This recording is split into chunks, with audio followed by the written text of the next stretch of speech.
இன்னைக்கு ஒரு 3 பொருளை வச்சு வெயிட் லாஸ் ரெசிபி ரெடி பண்ண போகிறேன். அதுக்கு வந்துட்டு 50 கிராம் போன்லெஸ் எக் சிக்கன் எடுத்திருக்கேன். ஒரு கேப்சிகம் கட் பண்ணி வச்சுருக்கேன். துண்டு இஞ்சி எந்த சின்ன சின்ன பீஸாக கட் பண்ணி வச்சுருக்கேன். அதுக்கு முன்னாடி இன்றைக்கி டுடே டிப்ஸ்குள்ளே போயிடலாம். அன்னாசி பழத்தை வந்து நம்ம டெய்லி எடுத்துக்கிட்டோன்னா வயிற்றில் உள்ள பூச்சியெல்லாம் போயிடும். டெய்லி ரொம்ப ஹீட், இந்த சம்மர் டயத்தில் டெய்லி எடுக்க முடியாது, வாரத்துக்கு ஒரு வாட்டி எடுத்தால் பூச்சிலாம் போயிடும். அன்னாசி பழம் இன்னொரு பெனிஃபிட் என்னன்னா வெயிட் லாஸ், உடம்புல சூட்டை தணிச்சு உடம்புல ஒரு கொழுப்பு வந்து கரைக்கிறதுக்கு உதவுது. வாங்க இன்னைக்கு இந்த ரெசிபிக்குள்ளே போகலாம். சிக்கன்,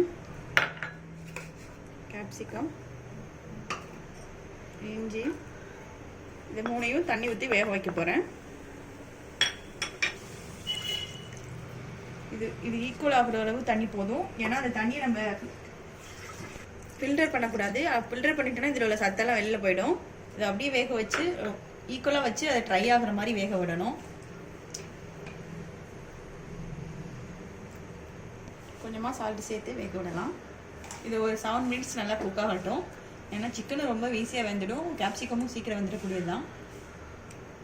வேகட்டும். இது நல்லா வெந்துருச்சு. தண்ணியெல்லாம் இது பண்ணி நல்லா வெந்துருச்சு பாருங்கள். இந்த தண்ணியெல்லாம் அப்படியே சேர்ந்து நல்லா வெந்துருச்சு. இப்போ நம்ம வந்து சாட் மசாலா சேர்க்கலாம். இப்படி கூட சாப்பிட்லாம். கொஞ்சம் வெறுமனாக இருக்கிறதுனால இது சாட் மசாலா கொஞ்சம் நம்மளோட ஆப்ஷனல் தான், டேஸ்ட்டுக்காக கொஞ்சம் சாட் மசாலா, கொஞ்சமாக பெப்பர்.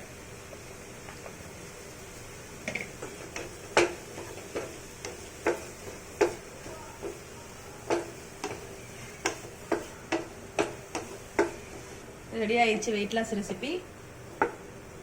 இதை வந்துட்டு நீங்கள் இது காலைல டிஃபனாக கூட எடுத்துக்கலாம், டின்னராக கூட எடுத்துக்கலாம். இல்லைனா வெறுமனா சாப்பிடாம சப்பாத்தி கூட ரோல் பண்ணி சாப்பிட்லாம். ரொம்ப நல்லாயிருக்கும். சீக்கிரம் வந்து நல்லா இதை சாப்பிட்டு பாருங்கள். கண்டிப்பாக இந்த டயட்டை மட்டும் ஃபாலோ பண்ணாலே கண்டிப்பாக நீங்கள் வந்து பயங்கரமாக 1 வீக்கில் நல்ல சேஞ்ச் தெரியும்.